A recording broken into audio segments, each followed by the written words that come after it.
Honorable Governor.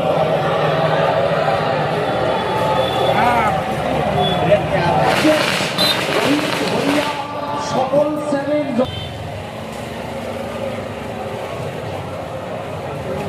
কি বলবেন? আজকে এই ব্যবস্থা 15 বছর পিছনে চলে গেছিল। পশ্চিমবাংলা এত পিছনে যে আজকে সূর্য উঠেছে। আজকে আমাদের প্রধানমন্ত্রী নরেন্দ্র মোদীজি আর যত রাজ্যের আমাদের সরকার আছে সবার মুখ্যমন্ত্রী ওনার সামনে আজকে শুভেন্দু অধিকারী দা যে আমার বিরোধী দলের নেতা ছিলেন আজকে শপথ নিয়েছেন। আজ থেকে পশ্চিমবঙ্গে আমরা বিজেপি হিসাবে সরকার করিলাম। সরকার শুধু আমাদের কার্যকর্তার জন্য নয়, সরকার বিজেপির নেতার জন্য নয়, এই সরকারটা মানুষের সরকার, জনগণের সরকার। প্রত্যেক হিন্দুকে আমি নমস্কার প্রণাম করতে চাই যারা নিজে ভোট নিজে দিয়েছেন আর নিজের ইচ্ছা দিয়েছেন, কেউ আটকাতে পারেনি।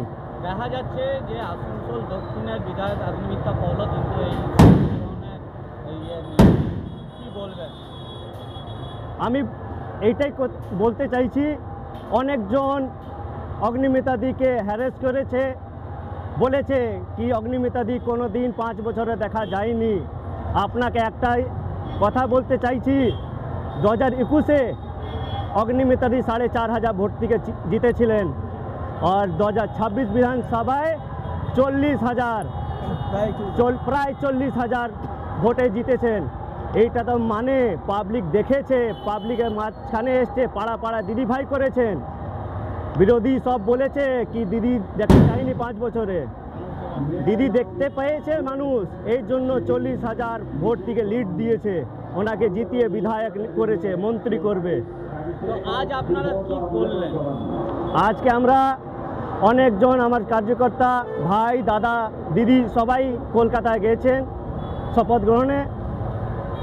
আমি আর আমার দাদা সবাই আছে, সঞ্জয় দা থেকে জয়ন্ত দা, সম্রাট দা, আমার ছোট ছোট ভাই, যুবা ভাই, সবাই একজুট রাতে আমাকে বলল কি দাদা আমরা যাব না, আমরা বানপুরেই দেখাবো, আমরা বানপুরেই লড়ি, আমরা বানপুরে অনেক কষ্ট খেয়েছি।